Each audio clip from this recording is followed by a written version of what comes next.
A while back I made a video about the sounds you should never ignore in a house. Things like buzzing electrical panels, banging pipes, and other noises that could be warning signs of expensive problems. But what about our other senses? Because sometimes a house will tell you something is wrong before you ever see it. And this time it isn't with a sound, it's with a smell. I have walked through thousands of homes over the years, and there have been plenty of times when something caught my attention before I even made it past the front door. Not because I noticed a crack in the foundation or a stain on the ceiling.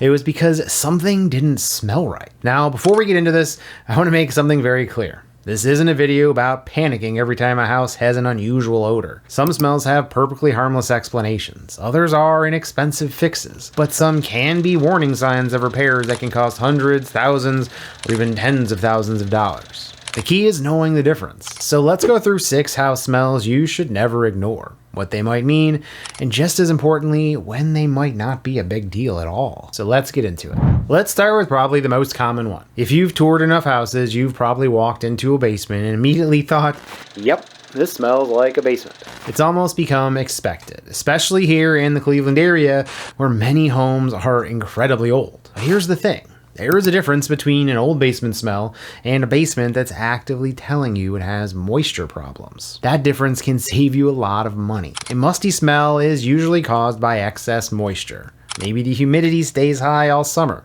Maybe water has been making its way through the foundation during heavy rains.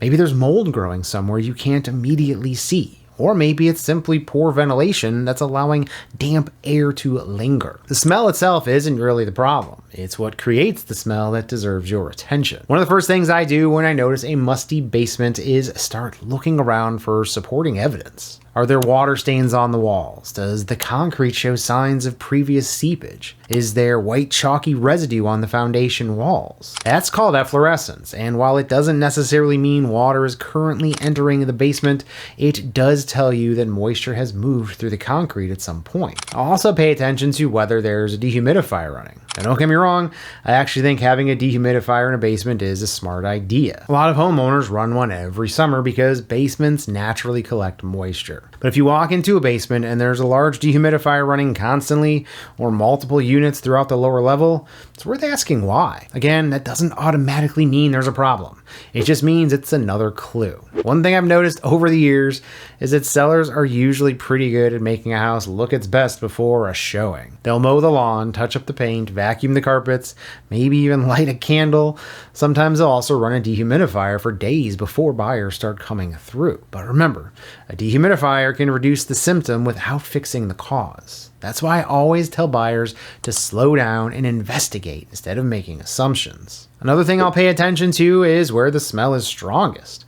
If it's isolated in one corner of the basement, maybe there's a previous leak. If it's strongest near a finished wall, you have to remember that drywall can hide a lot of things. Moisture can develop behind finished walls long before you ever see visible damage. Finished basements are wonderful, but they can also hide foundation walls, plumbing, and areas where moisture problems begin.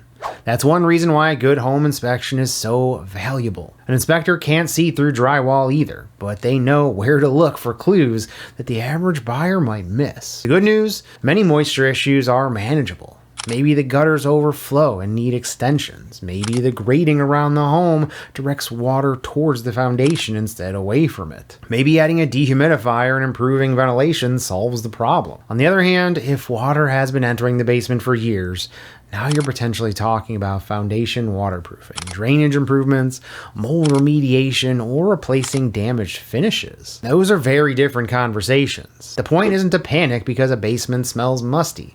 The point is to ask why. Because the smell itself is just the clue. Finding the source is what really matters. Imagine you walk into a bathroom and immediately notice a strong sewer smell. Or maybe it's coming from the laundry room.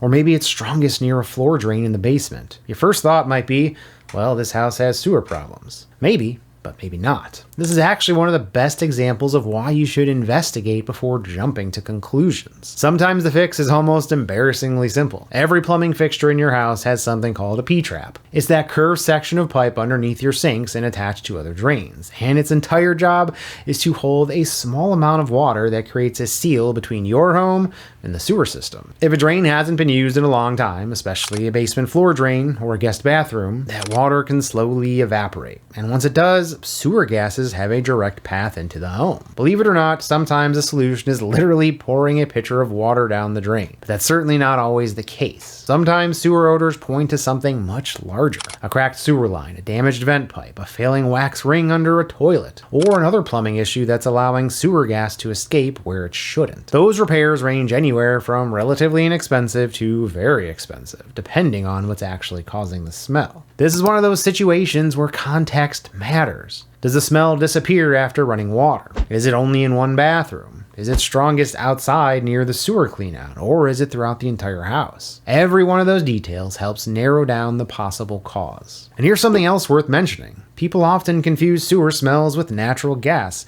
because both can have that rotten egg odor. But they're actually two completely different things. Natural gas companies intentionally add a sulfur-like odor so leaks are easy to detect. If you ever think you're smelling natural gas, don't ignore it. Leave the area, avoid creating sparks or flipping electrical switches, and contact your gas utility immediately. That's a safety issue, not a home buying negotiation. With sewer odors, the goal is understanding what's causing them. With natural gas, the goal is staying safe. Now let's talk about the smell that usually gets the biggest laugh from buyers. You walk into a house and immediately notice candles. Not one candle, 5 candles.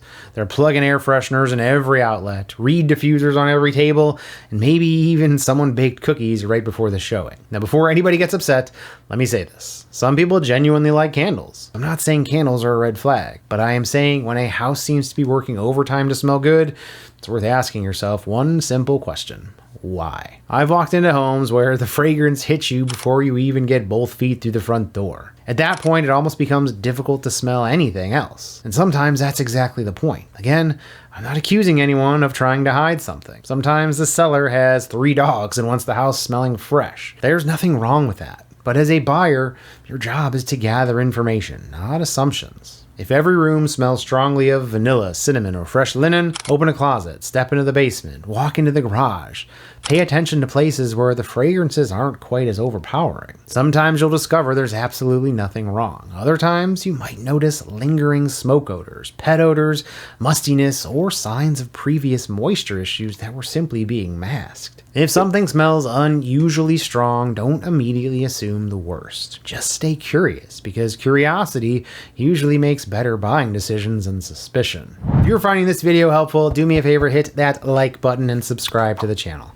My goal with these videos isn't to scare anyone away from buying a house. It is to help you become a more informed buyer, so you know what deserves a closer look and what probably doesn't. This next one is probably the most important smell on today's list from a safety standpoint, and surprisingly, it isn't always obvious. Most people know that if something smells like burning plastic, you should pay attention. But what a lot of homeowners don't realize is that failing electrical components don't often smell like burning plastic. They smell fishy. Seriously. If you've ever noticed a strange fish-like odor coming from an outlet, a light switch, or electrical panel, or even an appliance, don't ignore it. As electrical wiring, outlets, or switches begin to overheat, the plastic insulation around the wiring can start breaking down, and that chemical breakdown often creates an odor people describe as fish, ammonia, or hot plastic. Unlike some of the other smells we've talked about today, this isn't really about negotiating a lower purchase price. This is about safety. Loose electrical connections can generate heat. Heat can damage wiring,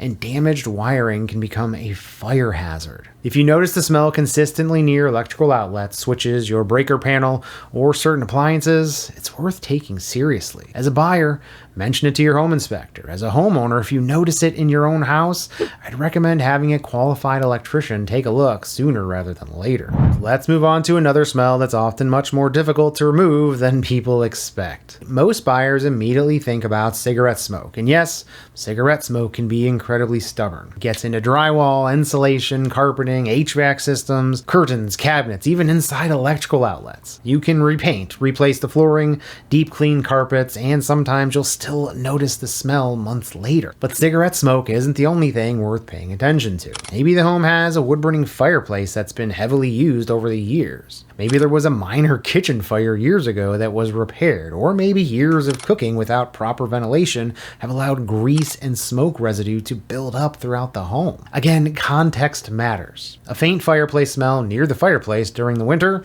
pretty normal. A heavy smoke odor throughout the entire house in the middle of summer, that is a different conversation. There are professional treatments that can help. Ozone treatments, sealing primers, replacing soft materials, cleaning ductwork. All of those can improve the situation, but they also cost money. That's why it's worth recognizing the smell before you fall in love with the house, because once you own it, it becomes your project. Most of us have walked into a home where you could immediately tell someone had a dog, and usually that's not a huge concern. But cat urine is a completely different animal, no pun intended. Listen, I love cats, but cat urine can be incredibly difficult to eliminate once it soaks into building materials. A lot of buyers assume replacing the carpet solves the problem. Sometimes it does, sometimes it doesn't. If the urine has soaked through the carpet padding into the plywood subfloor underneath, replacing the carpet alone may not solve anything. In more severe cases, sections of subfloor have to be sealed or even replaced. I've also seen situations where the odor worked its way into trim, drywall,